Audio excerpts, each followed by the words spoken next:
Welcome to the Gita in Action podcast.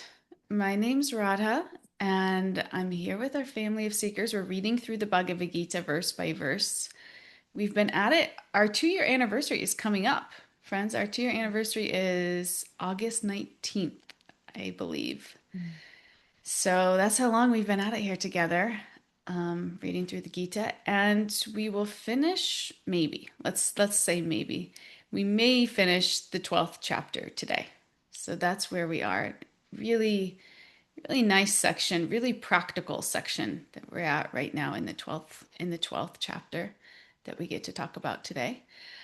Before we get into that, a couple announcements. We have a few retreats coming up. We have Guatemala, the women's retreat. That's in November. And I think we have like a handful of spots left for that one. We're going to this really sacred lake a few hours from Guatemala City. And it's really beautiful. We're staying right on the lake, and we'll do like daily yoga. We'll do some cultural sightseeing things. We'll do some connection sessions, kirtan.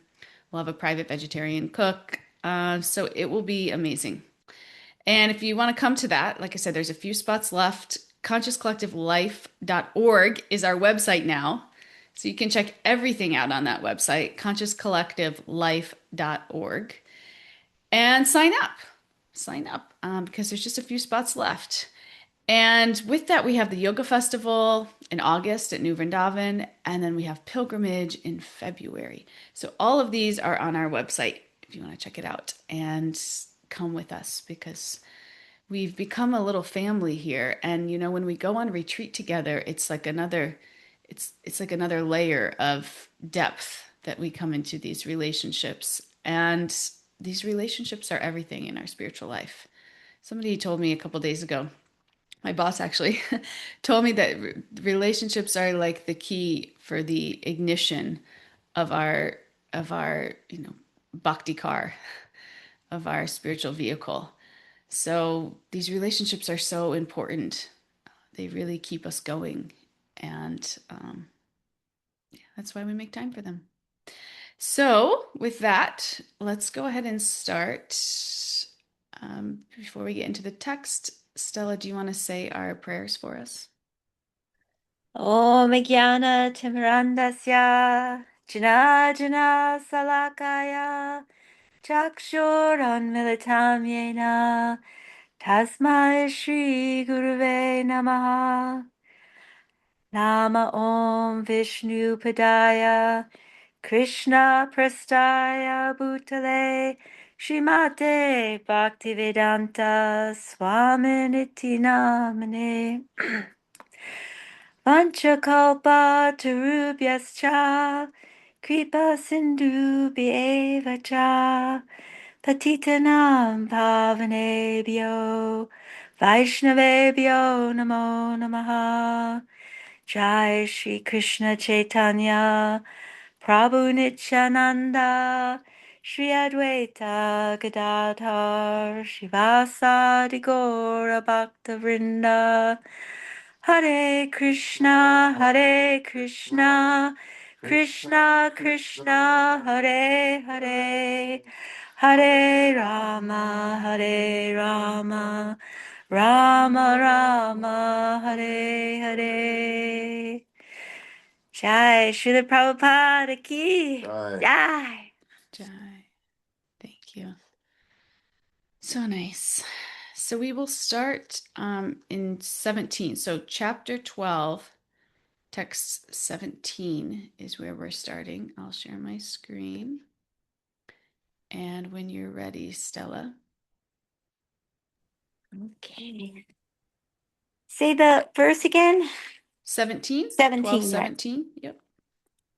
Yona hrisyati na devesti na sokati na kansati subha parityagi bhaktimanya same priyaha. One who neither rejoices nor grieves, who neither laments nor desires, and who renounces both auspicious and auspicious things, Such a devotee is very dear to me. Thank you. So at first glance, this verse might seem a little bit strange. Like, does Krishna really want us to stop feeling happiness? Stop feeling sadness, stop caring about things? And the answer to that is not at all. Krishna's not describing someone who's emotionally numb. He's describing someone who is no longer controlled by the endless cycle of gain and loss. Because the the truth is, most of us spend our time on an emotional roller coaster. Something good happens and we're elated. Then something bad happens and we're completely devastated. We get what we want, we celebrate. We lose what we have, we lament. So our peace is just constantly rising and falling with circumstances. And the problem isn't that we have emotions. The problem is that we often attach those emotions to things that are temporary.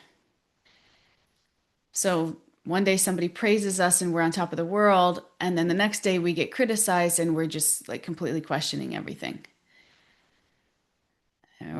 Or maybe our plans are working one day and so we feel really good, but then the next day they're falling apart and now we're anxious, we're frustrated.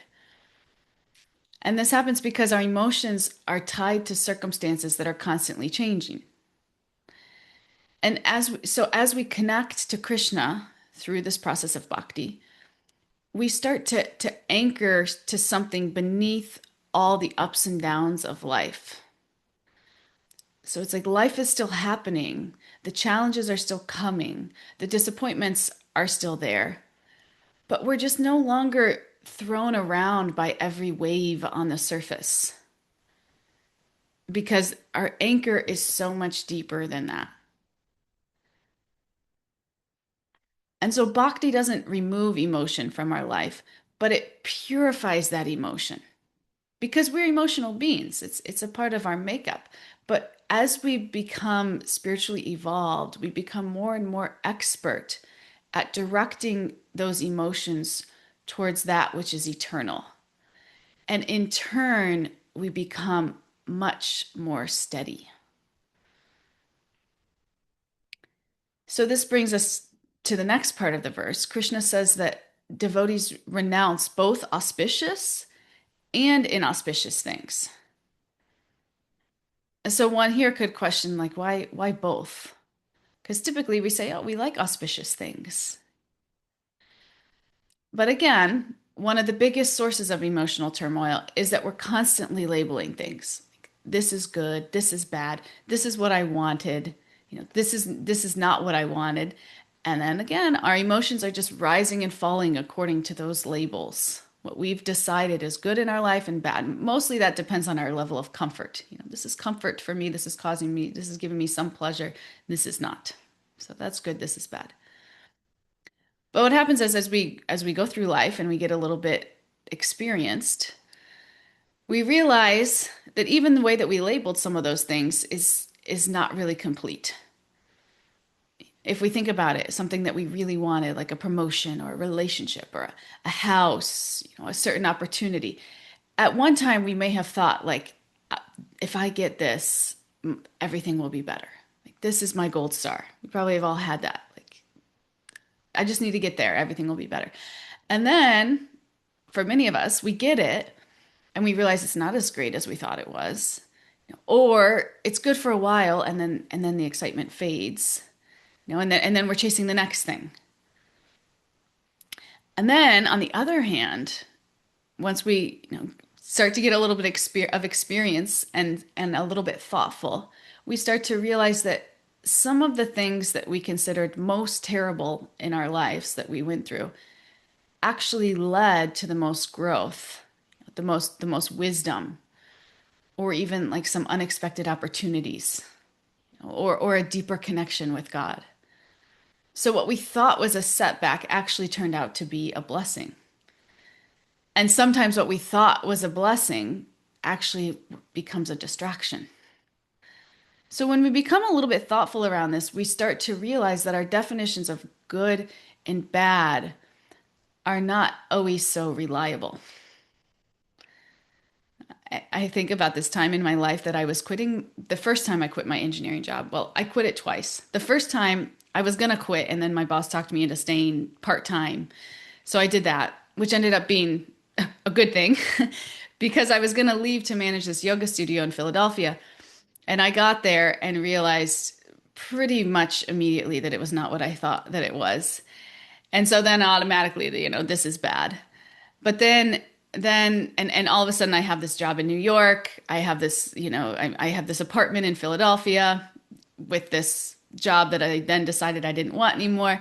So then I'm like, oh, this is now. So what was really good and I was excited about then was all of a sudden really bad and I was not excited about it. And then the next day I met my husband. So then it's good again. It's just like we can't really judge a circumstance. And now when I look back on that, it was like, I had sold everything. I had walked away from a really good job opportunity. It was a very kind of unsettling time in my life. But then it's like I would have never met my husband and so then it turns out to be actually quite a wonderful thing for my growth and connection because that relationship has brought me the most stability and peace of mind in my life that I've probably ever had. So we just don't really know. And the point is, if we can learn to see everything that happens, if everything that happens in our life, we can look for, instead of looking at it as like good or bad, if we can start to ask, how can I serve Krishna in this situation? Even if this situation is difficult, maybe it's pleasant, maybe it's difficult, maybe it's what we wanted, maybe it's not. But whatever it is, the opportunity remains the same. And that is, how can I respond to this in a way that brings me closer to Krishna? This question keeps us spiritually grounded, regardless of the circumstances that are going on around us. And when we can learn to respond to situations in that way, we'll see Krishna just lifts us higher and higher. We start to, all of a sudden, there's like less drama in our lives because we're connected to Krishna. We've given our life to Krishna, and well, there's no drama there. There may be, but it doesn't shake us as much. So in the purport, Prabhupada explains that nothing's more important than devotional service. So this becomes the devotee's reference point.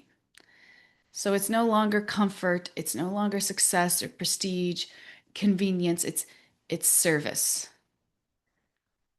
And when service becomes a priority, then it's like these other things just lose their power over us. Success, failure, praise, criticism, they just lose their power over us because we're so steady and determined in that service.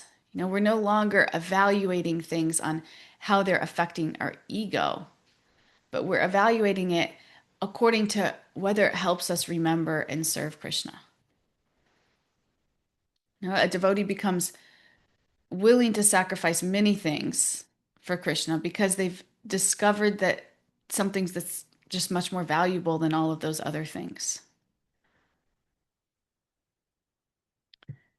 So then we come to the heart of the verse here, which is that ultimately Krishna's describing someone who's in relationship with him. And when that happens, that becomes the most important thing, more important than the changing circumstances of life. And in fact, we know the circumstances our life in life are changing, and therefore we don't get overly attached. We don't get overly excited when things go our way. We don't become super crushed when they don't. And this isn't because we don't care. It's just because we're rooted in something much deeper. And we found a connection with Krishna is much more valuable than the temporary things. So a conditioned soul will ask, is this good or bad for me? They'll see things like that. A devotee will ask, how can I serve Krishna through this? And because of this shift in consciousness, this is what allows a devotee to remain steady through both happiness and distress because they're just connected to a much deeper, more refined source of happiness and pleasure. This is a beautiful thing about bhakti. So for us, we can reflect on, when something unexpected happens in my life, do I immediately go to, is this good or bad? Or can I evolve to this higher state of consciousness, which is how can I serve Krishna through this? Instead of just sitting in the good or bad, enjoying the good, feeling sorry for ourselves in the bad, how can we see it as an opportunity to get more sincere in our service to Krishna? This is a true spiritualist. This is an evolved spiritualist. Before we move to the next verse, is there anything anyone would like to share? Shrananjali?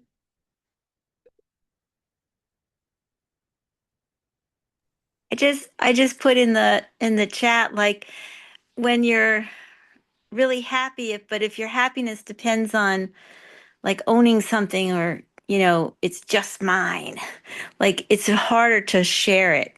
Like Mm, if you know happiness is from like it's going to come and it's going to go and Krishna's behind it. I don't know. I find it's like easier to share your happiness with others because it's not yours. It's Krishna's. mm, Like, yeah. it's like you can feel deeply happy. Um, but you're not defending it. You could share it. I don't know. I've Mm, been finding that more and more that if I think when I'm really happy, I can be happy. I'm really happy to be happy. But it's like, thank you, Krishna, you yeah. know? Direct it back to Krishna. Yeah, whatever we're experiencing. Really nice. Thank you. My boss asked me yesterday if I was an emotional person. He's like, "Are you an emotional person?" And I was like, I kind of had to think about it a little bit. And I was like, well, I don't, I think I'm not super attached. This is just like in my astrology. Like in my astrology, it's like you would be happy just sleeping on the ground. Like I've always found myself with, I live in a decent house but I've also lived parts of my life where I've had no money, couldn't even buy toilet paper, growing up. And I wasn't any more or less happy. And same with like my job situation. I had a really great job. I had a good amount of prestige, a good amount of control, influence. And then, now I'm an assistant to my boss, and that doesn't really bother me either. And it's not even like it's been kind of an evolution. But I recognized in that question that the more that we are attached, the more emotional that we tend to get. It brings out the emotion in us because we're attached to it. If we lose it, we're upset. If we get it, we're happy. But if we understand that these things aren't going to bring us happiness, real happiness, and if they do, we're just going to be upset again when we lose it, then it kind of helps us also. It's kind of a cycle. We can kind of pull back maybe some of our attachment to things when we realize they're not really the source of our happiness. So it was an interesting question, are you emotional? I was like, That being said, there's definitely things that I'm emotional about. And then I got to kind of identify those things, and where that comes from, what I'm making those things mean about myself and my identity and my value. So it's a good exercise even to kind of ask yourself, like, what do you find yourself to be the most emotional around? And where can we refine that? Anyway,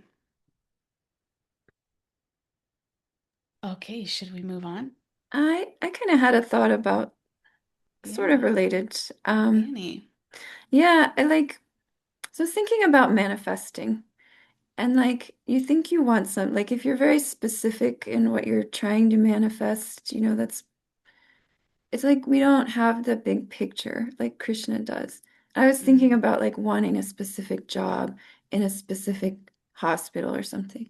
Like it just, if I'm sitting there concentrating on that job, it might not even be the right job for me at the right time. And that's an attachment, right? I want that job. And it might be that I'm meant for a similar job, but just not that one. I've just been thinking about that with this verse, how if you're manifesting something so specific, maybe you're wrong. And, Yeah. Krishna's gonna, like, if it's meant for you, it will come. And like letting go of that sort of Yeah. super goal of wanting a specific thing. Um, That's beautiful. Beautiful realization. It's like you can get in your own way when we become too attached to tunnel vision. We think we know. We don't understand that our vision is finite. So we're mhm. just pushing so hard, and then it's actually ends up not even the thing that was for us, but because we were so tunnel vision focused on that, we didn't allow for any other opportunity to become present. Right, Yeah. yeah. I actually think this sometimes in like relationships, like I was in some bad relationships in my 20s and stayed way longer than I should have. And I feel like, it's the to the degree that you like I'm still in this bad relationship, I'm like not open to any other, healthy relationship. It's like that's what happens when we become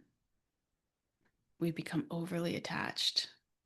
And just focused on something that you miss out on other things and other opportunities and mm, Yeah, right. Whereas if we're attached to Krishna, if that's where we're really trying to like redirect, and this is an effort, it's a discipline, it's a practice. This isn't something that you just wake up and are all of a sudden can do. But if we start to become more conscious of it and start to consciously redirect our attachment to Krishna, what happens is he directs our lives. And then what happens is it actually turns out much better than any way we could have really done ourselves. And it's much lighter and much more fulfilling, because yeah, it's it's so through strange how different it would relationship. feel like to yeah, like whatever he wants for me or whatever's happening that is right for me that he's directing, just want that. And then it's so liberating, but it's also, I don't know, you're also wanting something too, but you're wanting this kind of best for you thing that he might that he would direct in life. Yeah, it's very freeing, but it's this yeah, it's so interesting to me.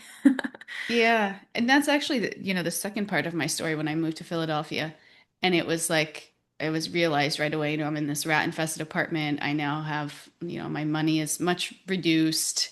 This single lady in Philadelphia. I have half a job here and no job here because I whatever. Anyway, it was a really intense situation, but usually what I would do there, like my default mode would be just to like freak out, sit in anxiety, and then there's just like drive, drive, drive, figure out what the next step was for me. Like I could not sit in any level of uncertainty without knowing, without controlling. That would make me so uncomfortable. But at that time, I had started, this spiritual practice. And so I just tried this on. I just tried on taking shelter of my sadhana, and I really got serious about it, like waking up early, chanting for two, doing meditating for 2 hours in the morning, studying. And I just sat with this really uncomfortable level of uncertainty, which for me is like the worst thing in the world because I'm a controller, right? So just sat with it, sat with it, sat with it.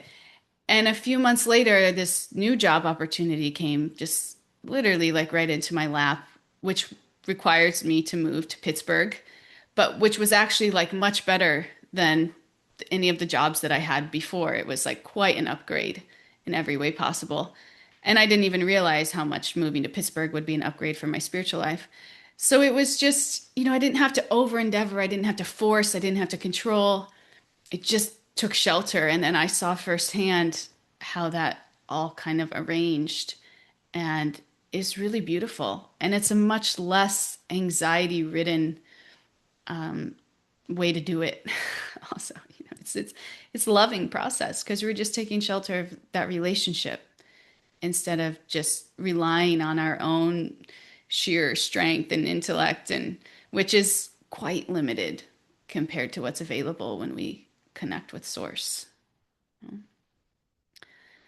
So it actually makes the tough, it can make the toughest times in our lives the sweetest times in our lives because we learn to take shelter And that's such a sweet, liberating, beautiful thing. Yeah. Thank you for that, Annie. That was really Hare nice. Krishna. Anybody else before we move on?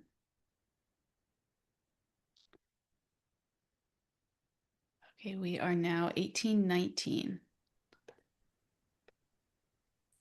One who is equal to friends and enemies, who is equiposed in honor and dishonor, heat and cold, happiness and distress, fame and infamy, who is always free from contaminating association, always silent and satisfied with anything, who doesn't care for any residence, who is fixed in knowledge, and who is engaged in devotional service.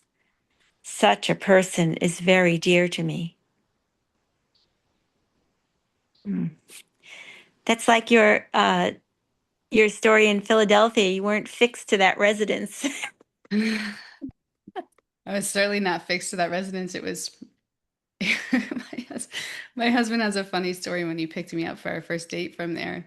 He thought he was getting what words is it? He uses the word catfished, like where you think somebody's something and then they're not, because the neighborhood that I was living in was like pretty, scary. He was like, who is this person who's, says she's all these things, but she's living in this kind of shady neighborhood. So that was, I was certainly not attached to that, but it was sweet. I also didn't mind it. Okay, so in this verse, devotion is more than emotion. That's what we really want to take away from this. Now we start to see this pattern emerge. Like Krishna saying, equal in happiness and distress, equal in fame and infamy, is satisfied with whatever comes, unaffected by changing circumstances. But that's not actually the whole of what Krishna's teaching here. Again, devotion is not emotional numbness. You know, and devotion is also not measured by how intensely we feel. Sometimes we think if we're sitting in a kirtan and we feel that high, we're like, oh, this is the pinnacle of my devotion. It's like not necessarily. Devotion is measured by dedication.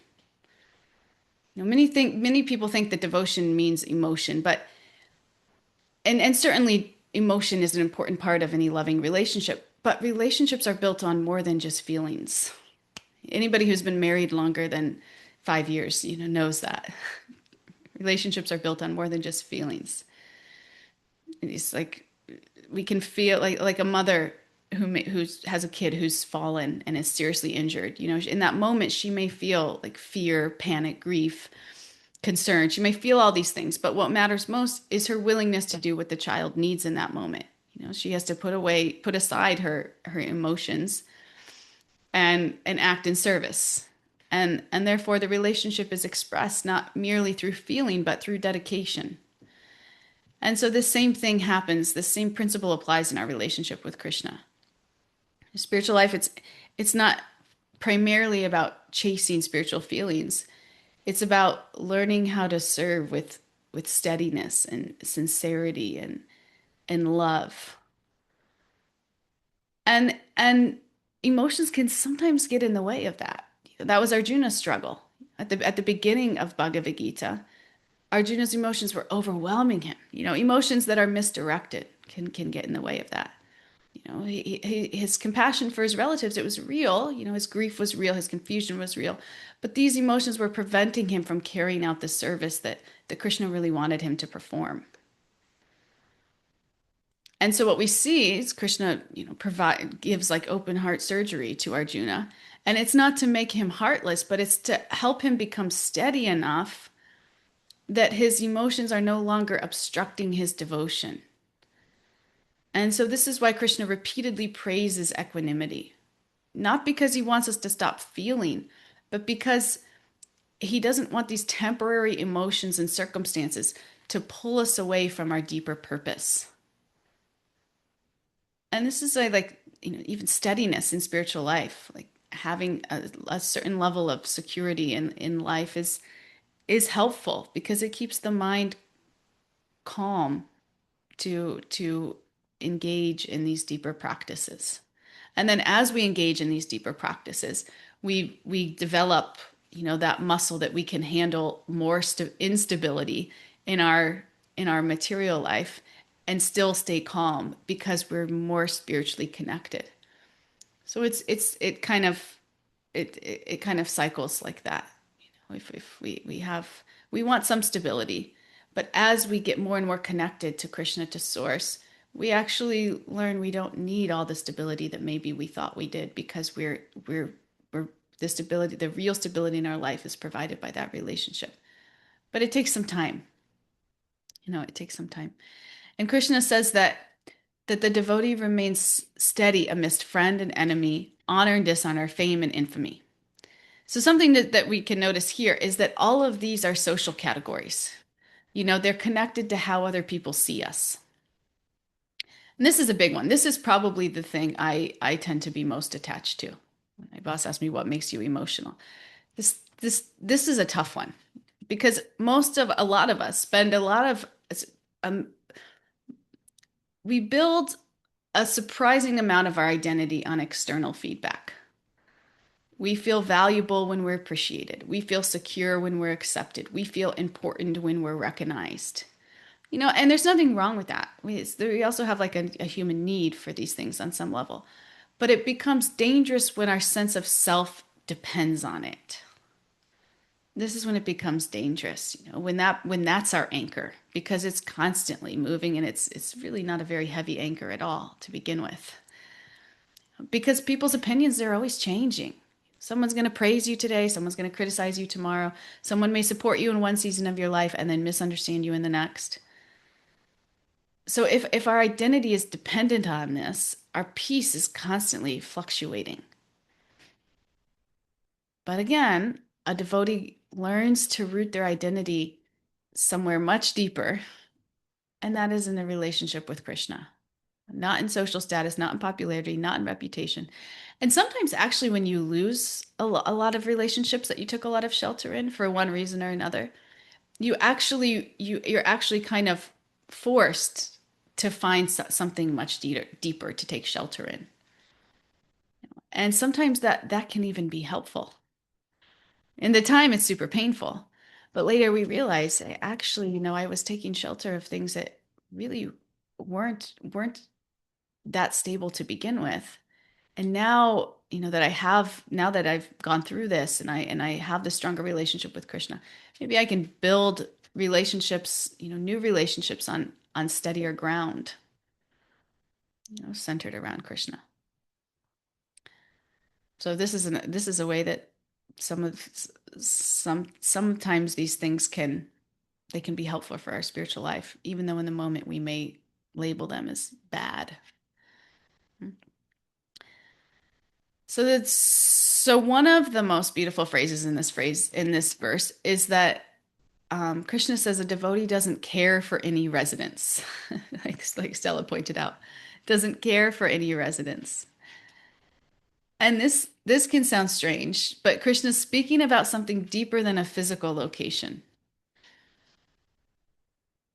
Something deeper than a physical location. Most of us are constantly looking for a place we belong, a place we feel home. We feel at home, but a devotee has already found that home. And that home is an internal home in their relationship with Krishna. It's no longer just a place, it's a relationship. And again, when this relationship becomes the foundation of our life, external circumstances just lose their power over us. It's really a beautiful thing. I mean, this is real strength, and it comes from connection.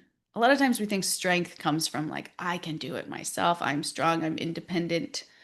We think this is strength, but actually the real strength comes from connection with Source.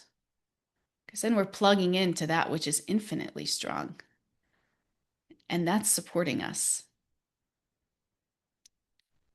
This is the real strength. So when all these qualities come together, this picture starts to emerge. A devotee's not indifferent. They're not detached from life. They're not emotionally frozen, but they're fixed in something deeper than changing emotions, circumstances, social status. They know who they are and they know who they belong to. And because of that, they're able to remain steady in service no matter what comes. And so this is a person that Krishna says is very dear to me. It's very sweet. And it takes time, but it's available for all of us through this bhakti practice. It's available for all of us. Should we move to the last verse of the chapter?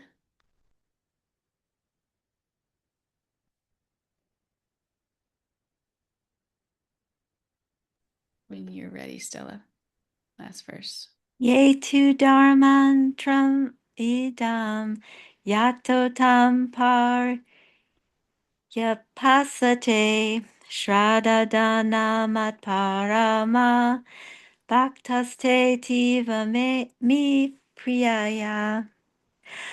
Those who follow this imperishable path of devotional service and who completely engage themselves with faith, making me the supreme goal, are very, very dear to me. Okay, here we are. Krishna's coming full circle here in chapter 12. Because at the beginning, if we remember, at the beginning of the chapter, Arjuna asked which path was best. And Krishna answered that those who worship him with faith are most intimately connected to him. And so now we've gone through this journey of chapter 12. Krishna's described all these beautiful qualities of a devotee, compassion, humility, steadiness, freedom from envy, so many things. And then Krishna ends by returning to this very same point, which is faith. Those who follow this path of devotional service with faith, making me the supreme goal, are very dear to me. So it's almost as if he's saying, if you remember one thing from this entire chapter, remember this, and that is to have faith in this process. Keep going, keep practicing, keep coming back.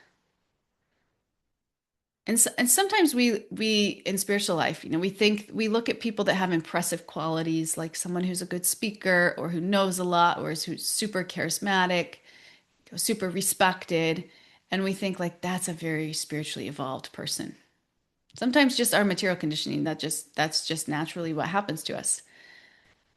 But Krishna doesn't say that those are the things that make someone dear to him. What he says is makes someone dear to him is sincerity. Sincerity. A devotee understands, this process is not just something I study. This process is something that I practice. I may not be perfect, but if I sincerely want to grow, that's sincerity. And faith isn't just simply believing that something is true. It means it's a process. It's constantly trusting it, trusting the process enough to just keep coming back, to keep showing up for it, to keep chanting, to keep serving, to keep trying after setbacks. This is the kind of faith that is incredibly attractive to Krishna. And like we said before, it takes time. You don't just instantly become all of these qualities that Krishna described through this chapter. You're not just going to walk away from today and say, okay, check, got it. I'm steady now. It's like, no, most of us struggle. We get frustrated. We realize places we're attached that we didn't really know, or things that we thought that we had gotten over, but we really haven't. We lose our peace sometimes. But faith allows us to keep moving forwards anyway. And so a devotee understands this. If I continue this process, Krishna will gradually purify my heart. Not overnight, but over time, it will happen. Just like we can't go to the gym once and expect like immediate results. You have to be consistent. You have to keep showing up. And faith gives us the patience to stay with the process long enough to experience its results. kind of like if we get on an airplane. We get on an airplane, we're not like worrying about the fuel levels, the engine, is the pilot qualified? We're not like obsessing over these things. We get on the airplane, we take our seats, we trust the process. So, or like if you have a job with benefits and insurance, and we're not like constantly, it gives us some stability. We're not constantly worried about those things. We know, we have faith that our job's taking care of us, and it's part of the package. So similarly, a devotee gradually develops the confidence that if they sincerely focus on serving Krishna, Krishna will take care of what needs to be taken care of. And this doesn't mean we become responsible, but it just means that we stop carrying all these burdens that were never ours to carry in the first place. It's like we do our part and then we trust Krishna with his part. So you just try this on in something in your life, something that you're struggling with, something that there's a lot of uncertainty around for you. Like instead of spinning your material wheels until you're just like exhausted, depleted, anxious, you know, just take more shelter in your sadhana. Do something in your life just like that's a little bit higher of a sacrifice for Krishna. If you're not a person that wakes up early to chant, maybe try that. Or whatever it is, like just something in your life, make some kind of sacrifice, some kind of show up for Krishna in a little bit bigger way, consistently. We can't just like do it once and then expect that our problems are solved. It's like consistently do this, but faith in the process and show up. And at the same time, kind of try to release some kind of control over what's really bothering you. And then watch Krishna's magic in your life. Because it will happen. This is the process. I can guarantee it will happen. And if it doesn't, if you try this and it doesn't, call me because I want to talk about it with you. So, oh, one of the most encouraging things in this verse is that Krishna isn't asking us to already have all these qualities. He understands most of us are still working on them. He's just inviting us to begin, to practice, to try, to keep moving towards him. Because devotional service, it doesn't just require good qualities, it develops them, it builds. As we continue practicing sincerely, we'll become more compassionate, we'll become more humble, we'll become more steady, we'll love God more. So it's like whatever little bit we have now, just put it all in there and then watch as Krishna just grows it, blows it up like a balloon. And Krishna says, a person that follows this path with faith, making him the supreme goal of life, becomes very, very dear to him. And this is the conclusion. This is the conclusion of this beautiful chapter. We have some time for some reflections. I'd love to hear what's coming up for all of you.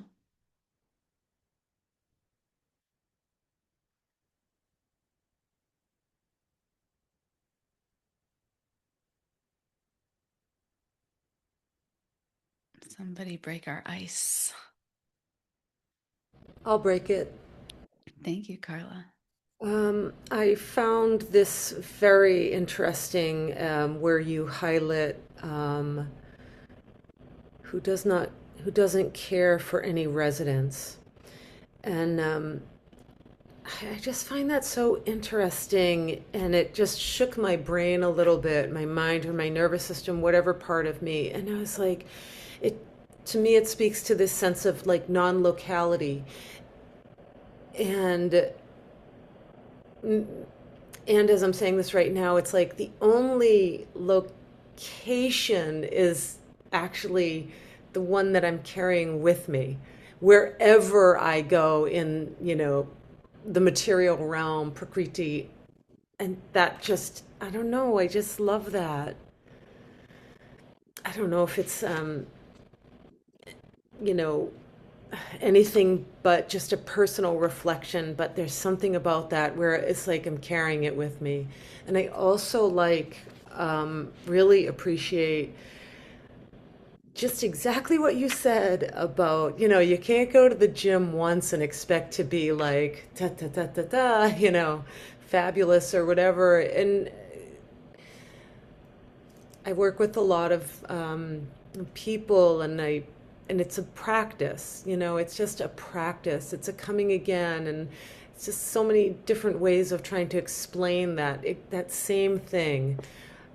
And in some capacity, I have no ability to explain it except for showing up in the way that I do with my own, hopefully a deep sense of integrity. Mm. I appreciate you all. Thank you for listening. Beautiful reflections. Thank you, Carla. So nice. Aaron. Hare Krishna. Thank you for this beautiful class. I was just thinking when you were saying like, kind of like that challenge of like, what's one thing we could do for Krishna and like try it out.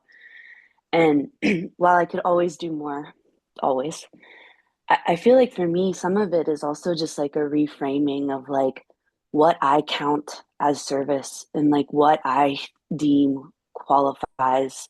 Because I have recently realized that's like a huge issue for me of like really discounting like myself or my service, like and trying to reframe like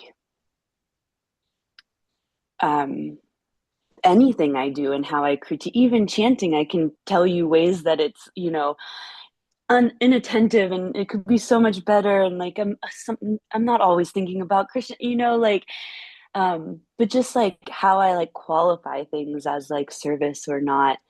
um and like even coming to this podcast, and my initial thought is like, well, this is Radha's service, but like thinking about like us all being here as a service and like, yeah, just because I think it's, right, everything about bhakti is the intention, right? So like you could be doing anything externally, but internally having it like focused and in a way being of service. And I think the opposite is true. Like I can be at the temple and doing things, right, and not be like in a mood of service at all. So um I think for me it's just like really investigating this reframing of like, yeah, what I consider like valid and qualifying, um and even the fact that it's like me considering it, right? Like just do it and offer it and let it be what it is. But I have like, just I have to like overthink this percentage of my day thinking about Krishna, or I just worked for 8 hours and like didn't think about him once, or like, um so yeah, just thinking about all that reframing and redefining. Hmm. Yeah, so nice. Because service is a consciousness. Somebody could be doing huge, seemingly huge things outside on the outside externally, but inside they're doing it all for their ego. And in that, it's not really the service that we're talking about here. Or somebody could be doing something seemingly small, but they're so surrendered and they're doing it with such love and care. Really, that service is higher. Service is a consciousness, and that's for us to remember. But as our intention becomes purified and our service becomes pure and pure, Krishna will empower us more and more to do bigger and bigger things. But by that point, we won't be so attached because we're so connected and we're relishing that relationship, and that's really the point of it all. It's that relationship, right? Yeah. Hare Krishna. Hare Krishna, You Kamasamji. just like just focused on exactly the two things I've been thinking about. I love what both Erin and you were saying about service, and we were just last night reading in Bhagavatam about about having a service attitude in everything we do, in our occupations, in our work, in our jobs. That if we have if we are serving, if we have that attitude, if we have Krishna in our hearts, everything we do can be service. Everything. What and so we might see like, well, is the obvious service we do, does that have, are we coming to that with the right attitude? And yeah, that's important. But I think if we come to attitude like every day we go to work, every day, we do anything, it's all, and including things that we do for our own, I'll say like betterment, but just to help make us the people we need to be able to serve Krishna nicely. Um, and then that took me exactly where you went with it, which was relationships, right? I mean, that's what we're trying to do here, right? That isn't that really the goal is to form and sustain a loving relationship with Krishna. And in all of our relationships, like you say, you can't just like show up and be nice to someone and suddenly you have a relationship. It requires that consistency. And that when one is developing a loving, like, how do we move from attraction to relationship?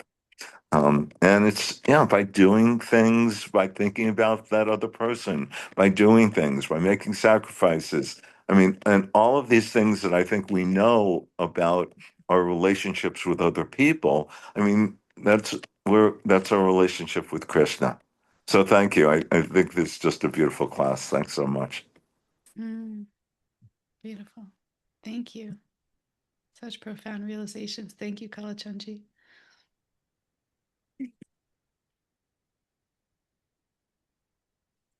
Anybody else want to share anything that struck you, or any resolution that you're feeling like you're ready to make? In today's class, I like the word deep anchor. That was something, to be deeply so connected with Krishna that everything you do is a service, and hopefully nothing bothers the distress, that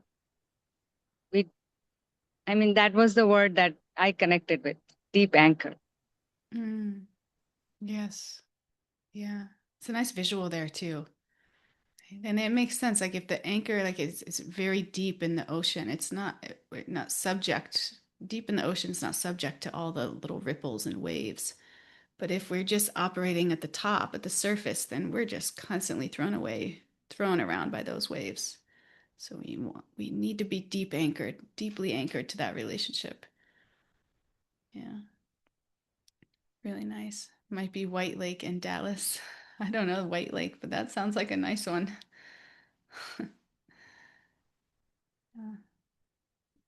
Mariah, did you have something here before we go? Yeah, I just always find it so amazing how the podcast always lines up with stuff that I'm working through, and I'm always like asking to find steadiness and trust, and I come from like a background in psychology and things like that, so I've studied a lot of like different counseling techniques and stuff, and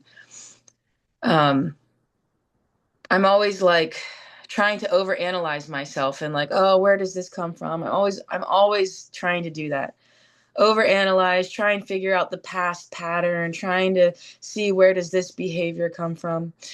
And I heard something yesterday, and it was like, instead of bringing up all of our past all the time and analyzing it, just do a practice that keeps you steady to move forward.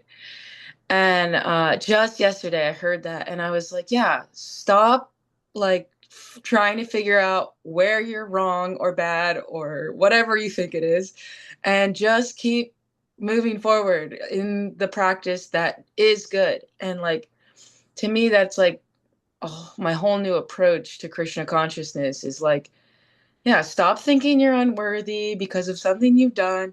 Anyways, and then right before this class, I have this little self-care affirmations book by Mahatma Das, and I'll just like open it randomly. And the one today that I opened it up to was my ideals inspire and energize me. They dictate my future. I move forward unaffected by my past mistakes, sins, and or traumas. And it's kind of reminded me of like what Aaron just said too. Like the very first like elaboration on that self-care affirmation is, sometimes we let ourselves down or even hate ourselves for the way we behave. This is common in religious spiritual circles because so much is expected of us. And then it goes in to say, Rabindra Swarup Prabhu writes, when we have an idealized view of how Krishna conscious we should be, it makes us feel that we are falling short of who we must be to be acceptable and worthy in the eyes of Krishna, our gurus, and the devotees. And this leaves us with an I wish I wasn't me, but more like him or her feeling, leaving us with the sense that something is wrong with us, perhaps uniquely wrong.